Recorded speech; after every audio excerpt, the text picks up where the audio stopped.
Hello students, and welcome to today's lesson. I'm going to be introducing something called Euler's formula today.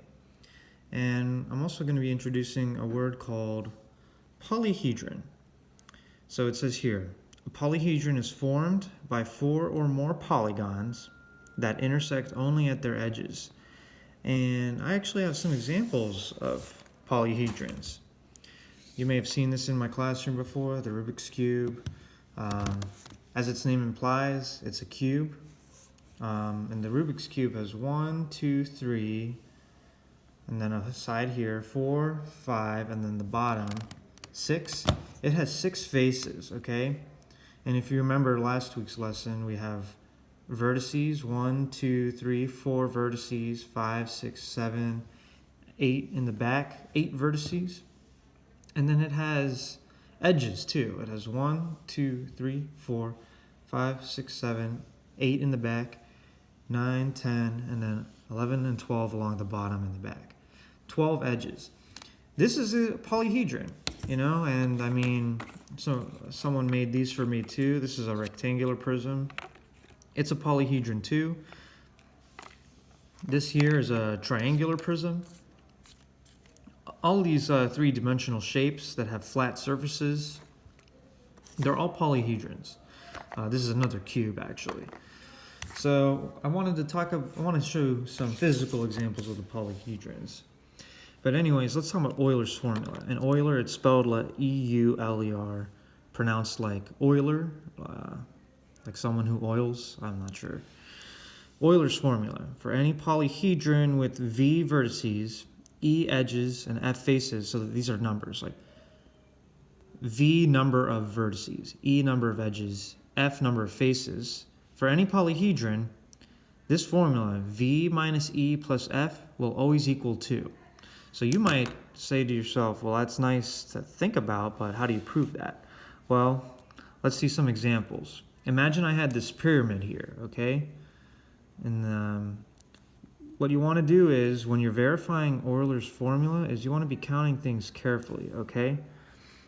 So, let me count the number of vertices in this pyramid. I got a point up top, point here, point at the side, point at the side. That edge here, that dotted edge, that's behind the pyramid, okay? So I got 1, 2, 3, 4. I got 4 vertices. Okay, that's great. How many edges do I have?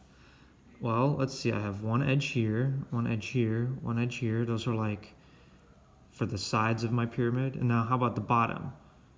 One edge here, and then one edge in the back. So I got 1, 2, 3, 4, 5, 6. I have 6 edges.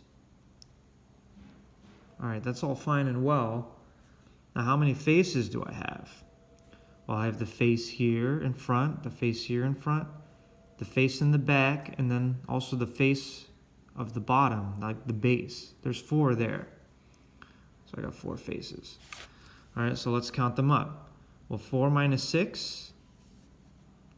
4 minus 6 is negative 2, plus 4 is positive 2. So what?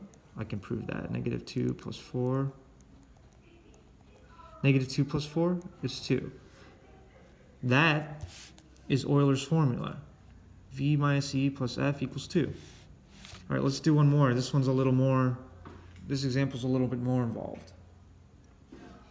This is a pentagonal prism, okay? It's kind of on its side.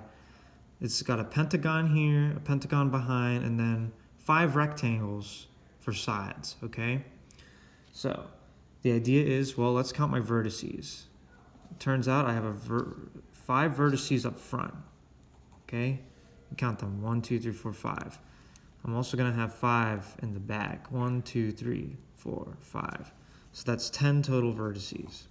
Edges, let's count up my number of edges. I got 1, 2, 3, 4, 5 edges. Those are like the sides of the pentagon. 5 there. And I also have 5 for the base. 1, 2, 3, 4, 5. And then I also have this for the rectangular sides here. I got 1 here, 1 here, 1 here.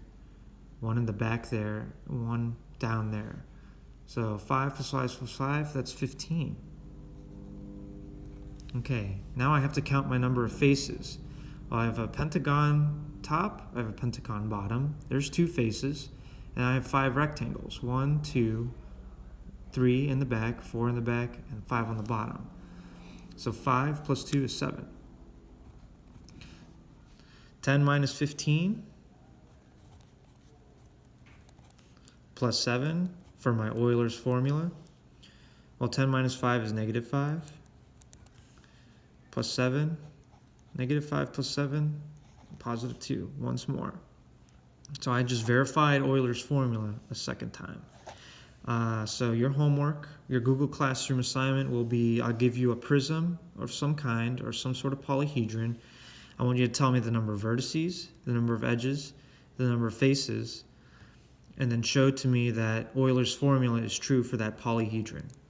If you have any questions, always get in touch with me, but I hope these examples have helped. And there's your definitions also. Okay. Anyways, that's all for now, and until next time.